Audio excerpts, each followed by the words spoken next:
Hi, Shalom, brothers. First and foremost, I'd like to start off with giving all praises to Yahweh, Ba'ashem, Yahushua, Ba'ashem, Rukakwadash. Double honors to the apostles of Great Millstone, and salutations to the elect out there pushing his word in truth and sincerity, not charity. This is gonna be a swift lesson. I was meditating upon the destruction that is about to come and things that we gotta see and realize that this place has nothing to offer us at this moment at that, man.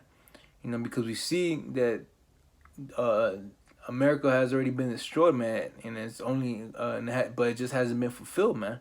All right, John the Revelator seeing the destruction, all right, over 2,000 years ago. All right, and then it's gonna happen, man. The Lord said His word should not come back void, man. So I'm gonna go into what John seen in his vision, and really it's just to prepare the minds of our people, man. Negroes, Latinos, and Native Americans who are the true Hebrew Israelites, man. The true biblical Israelites, man. Y'all have been lied to by your oppressors, the so-called white man and his allies. All right, you guys aren't Negroes, Latinos, and Native Americans, man. In fact, Esau, which is a so-called white man, has been hiding his true identity because he knows that the Bible is true, man, and that his empire is gonna fall eventually, man. And we're living those times, all right, those last seconds where this place has, man, all right, and there's nothing that or anything that could hinder or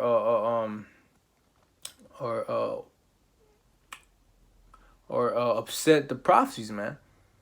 These things are gonna happen, man. All right, this is Revelations 18:10. It says, standing far off from the fear of her torment, saying, at last, the great city of Babylon, the mighty city, for in 1 hour is thy judgment come. All right, now how America, all right, which America is Babylon, that great city. How is this mighty city, gonna be destroyed in 1 hour? Well, there's something called ICBM missile fire, man. ICBM nuclear missiles. All right. Now, when you go in the book of because if you don't believe in the Bible, it's ain't for you, man. You're just gonna see this happen. You're just gonna see when you're just gonna know that a prophet was among you. But for those that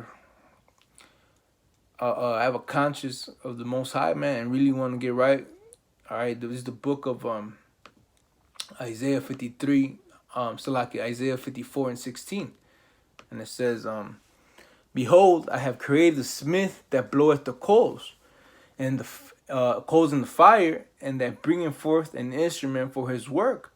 And I have created the waster to destroy. Now, what's that waster to destroy? Those ICBM missile fires, man. The ICBM missiles, man, because the way that America is set up to be destroyed is through World War III. All right. Matter of fact, this is the book of Revelation. Let me see.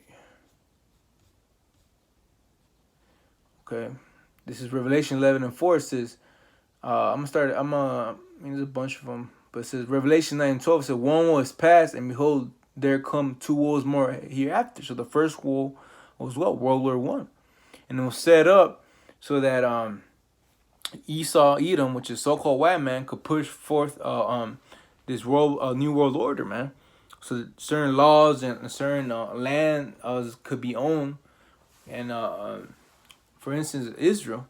All right, that's what World War II was all about, to put those Jewish rats in the land of Israel, man, and among other things. But all right, if you go into, I believe, I forget his name, man, but he breaks it down, the reasons why World War I and World War II was established, man. All right, and World War III, all right, and so this new world order could be accomplished, man. But like it says in Job, it says he disappointed their enterprise, man. So what they want, what the so-called white man wants to do, all right, he's gonna try to do it just so prophecy could be fulfilled, man. All right. because the Lord's heart is in the hand of the king's heart is in the hand of the Most High, man. So the Most High is controlling these presidents, these kings of this earth, man. So it says here, the second woe is past, Revelation 11:14, and behold, the third woe cometh quickly. Now that third woe is World War III. All right. Now World War III is gonna cause this nuclear destruction, man. And there's the book of Isaiah 13 and 4. It says, the noise of a multitude in the mountains, like as of a great people, a tumultuous noise of the kingdoms of nations gathered together, man. So what are the greatest nations here in the earth today, man? We got America, all right. We got Russia. We got China. We got North Korea. These small nations, all right. The scripture says, matter of fact, I'm gonna get that.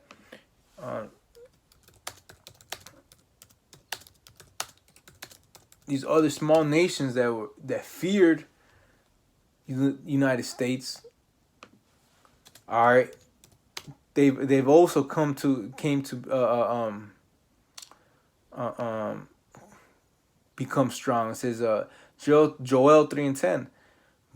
Beat your plowshares into swords and your pruning hooks into spears. All right. Let the weak say I'm strong. All right. So the Most High is preparing these nations for war, man. All right. Because what is a plowshare? What is a pruning hook? Those are instruments to till the ground. But Lord said, turn those into weapons of war, man. Because the Most High is he's mustering the host of the battle, like we're about to read right now. All right. So it says, the noise of a multitude, Isaiah 13:4, the noise of a multitude in the mountains, like as of a great people, a tumultuous noise of the kingdoms of nations gathered together.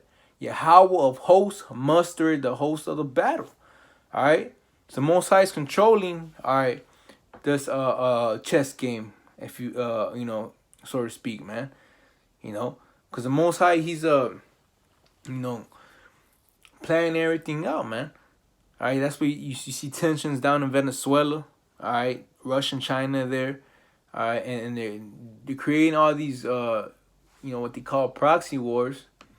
Now I'm just look up proxy wars.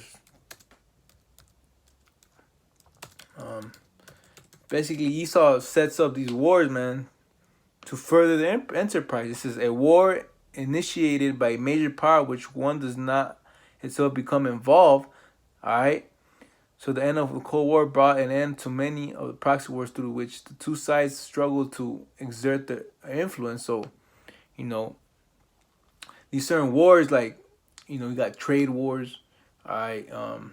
You got these different wars, all right, in the Middle East that the United States is creating, so they could get involved in there, man.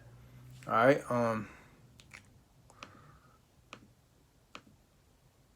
Going back here is Isaiah 13:5. It says, so the Most High mustered the host of the battle. The Most High is controlling. He's gathering these nations, all right, to war, man. Matter of fact, before I read the next verse, I'm going to go into the book of Joel, the 3rd chapter. It says, Joel 3:2. Matter of fact, Joel 3:1, it says, for behold, in those days is talking about these days now. And in that time when I shall bring again the captivity of Judah, the southern kingdom, and Jerusalem, the northern kingdom, right? Because when you read Jeremiah 15:33, it says Judah and Israel were pressed together. All right, their captives refused to let them go because to this day we're still in that captivity, man. All right, we have no sovereignty in this land, man. We have to go to Esau, the so-called white man, for everything, man. So we really don't have our own land, or our own our women, really, because our women are straight into Esau's ass, man. All right, we can't rule how we want to rule, pursuant to scriptures, man. All right, so we're still in our captivity, man. A lot of people say, "Oh, Abraham Lincoln He emancipated us. And you're right, man. What does the word emancipation mean? Transfership of ownership, man. All right, instead of having these regular crackers have us whipping us in our back and slavery, all right, we got transferred to these bigger corporations, all right, so we could produce money for them, man, at a mass scale, man, and so the elite of this society could benefit, all right, and control the masses more. But you peons, y'all don't do your research, so it's whatever, man. Joel 3:2 says, "I will also gather all nations and will bring them down into the valley of Jehoshaphat, all right, and I'll plead with them there for my people and for my heritage Israel." So the reason why the Lord is doing this thing is because He's about to deliver His elect, man. He's about to deliver the nation of Israel, man. All right, and these prophecies, all right, are being so they could fulfill, and it says and they could basically, in other words, the Most High, he's guiding these nations, all right, to fulfill prophecy, man. All right, this verse, it says whom they have scattered among all nations and part of my land. So the Most High is gathering these nations, man. So going back to Isaiah 13:4, it says, "The noise of a multitude in the mountains, like as of a great people, a tumultuous noise of the kingdoms of nations gathered together. Yahweh host mustered the host of the battle." It says, "They come from a far country, from the end of heaven, even Yahweh and the weapons of his indignation to destroy the whole land," man. All right, and now, what can destroy the whole land? We just read in Isaiah 54:16. I read it again. All right, "Behold, I have created the smith that bloweth the coals in the fire, and that bring forth an instrument of his work, and I have created the waster to destroy," man. So the waster, all right, it was created to destroy the whole land, man. All right, and how is that gonna be possible? By the way of nuclear missiles, man, the ICBM missiles, man. All right. Get the scriptures in 2nd Esdras.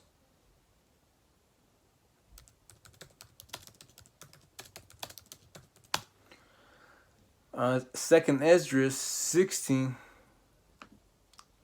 and 16 says, "Like as of an arrow which is shot of a mighty archer, return not backwards, even so plagues shall be sent upon the earth, shall not return again." So not only is the Lord going to send these missiles, but also plagues, man. All right. If I go back,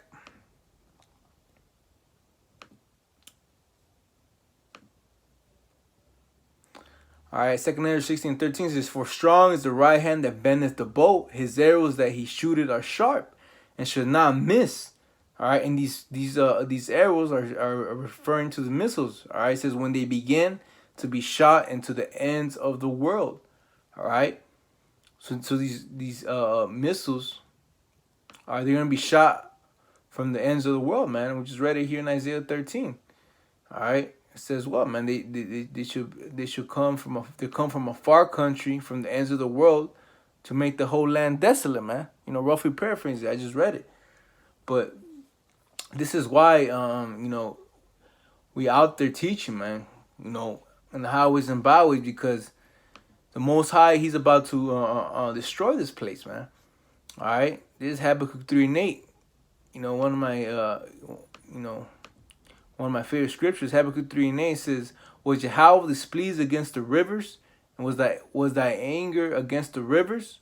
All right, was thy wrath against the sea?"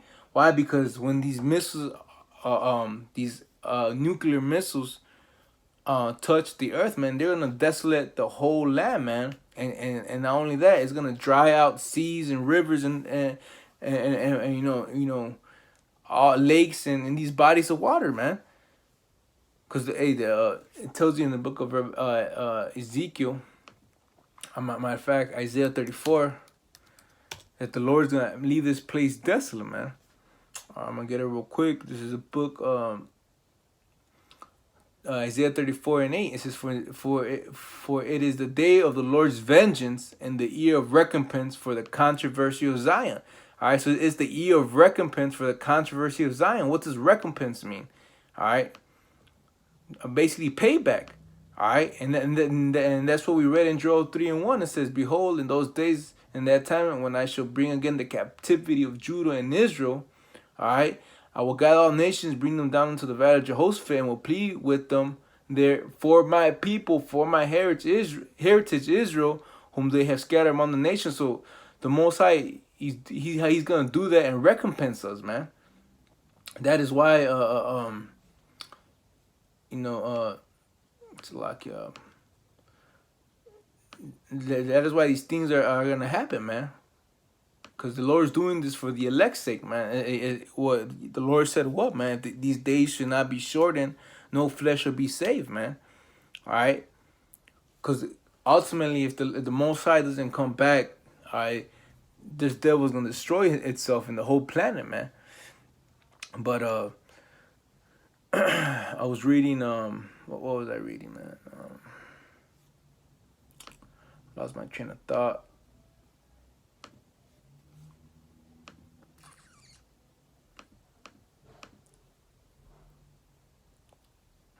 Okay, Isaiah 34:8. For it is the day of the Lord's vengeance and the year of recompenses for the contrary of Zion.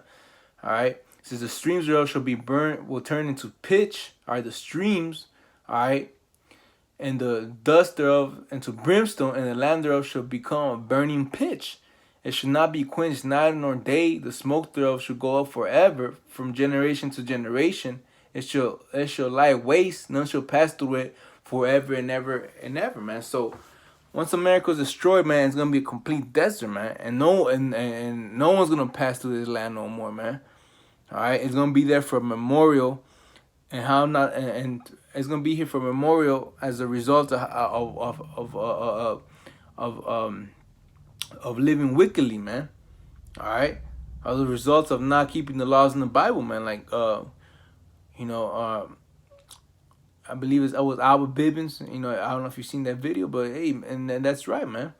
The Most High, he set up law, statutes, and commandments and how to rule the earth, man. And when we were in authority, all right, we did it for a while, but we are stiff-necked people, stiff-necked nation, and the Lord took us down, man. Okay? But the scripture says, man, the creature waited for the earnest expectation. Matter of fact, I'm butchering it, but it's in the book of Romans, all right? The whole world wants to see the Israelites in rulership, man. All right, they want the sons of the Most High to be manifest. Why? Because the whole earth is in mourning. The scripture says, when the wicked are in authority, the people mourn, but when the righteous are in authority, the people rejoice. Why? Because when you govern society through law, statutes, and commandments, all right, there's peace in the earth, man. There's mercy, all right. There's true righteous judgment, man. All right, there's fairness. But in this world that's being governed by the wicked, all right, there's nothing but unrighteousness, man. All right, nothing but poverty. There's unbalances and riches, man. The poor just keeps the rich get richer and the poor get poorer in the society, man. And that's how it's set up, man. But verse 11, it says, "But the cormorants and the bittern shall possess it, the owls also, and the raven shall dwell in it, and he shall stretch out upon it the line of confusion, the stones of emptiness," man. So after this place is desolate and destroyed in 1 hour, only desert creatures and owls of the air are gonna dwell in it. Matter of fact, when we started off in Revelations 18. And 10, this is in 1 hour. Now I'm going to Revelations 18:16. It says, "And saying, alas, alas, the great city that was clothed in fine linen and purple and scarlet, decked with gold and precious stones and pearls, for in 1 hour so riches is come to naught." All right, everything that America has showed for, all the robbery, all the exhortation, all the natural resources that they've stolen, all right, everything everything they accomplish in America is gonna come to naught, man. It says, and every shipmaster and all the company and ships and sailors and as many as trade by sea stood afar off and inquired when they saw the smoke of it burning, saying, what city is like unto this great city, man? So this place is gonna burn forever, man. All right, you know. Matter of fact, 19, and they cast dust on their heads and cried, weeping and wailing, saying, alas, alas, the great city when where it made rich all, it's like when where it made rich all that had ships in the sea by reason of her costliness, for in 1 hour she made desolate. Right? Same thing as we read on in Isaiah 34. I read that the Most High created the waster to destroy. That waster is going to make the whole land desolate via this World War III, because the Most High is gathering the nations. All right, and the aftermath is so the Most High could recompense his people, man, or do that, for, you know. So the Most High is gonna plead his people, man. All right, so he could deliver his elect. All right, Revelations 18:2, and he cried with mightily with a strong voice, saying, Babylon the great is fallen, and is becoming the habitations of devils, and the whole of every false spirit, and the cage of every unclean and hateful bird, man. And remember, when John seen this vision, ancient Babylon had been destroyed already. Matter of fact, it was just taken down by the Persian and Medes, man, overnight. But this new Babylon is Babylon the Great, which is predestined to be destroyed, man. Because who controls Babylon? Esau, Edom, man. All right, 2nd Ezra 6 chapter says Esau is the end of the world and Jacob is the beginning of it that followeth, man. All right. So the Most High is gonna set up a true kingdom, a true rulership. All right, through his son Yahushai, and the elect is gonna join heirs with him, man. Okay, and there's gonna be harmony and peace in the earth. All right. So, you know, it was just a short clip I wanted to do, man. Lord willing, this video was edifying. With that, I want to give all praises to Yahweh, Ba'ashem Yahushai, Ba'ashem Rakakodash. Double honors to the apostles of Great Millstone, and salutations to the elect out there, pushing his word in truth and sincerity and all charity. Till next time, I say Shalom and Abad Babal.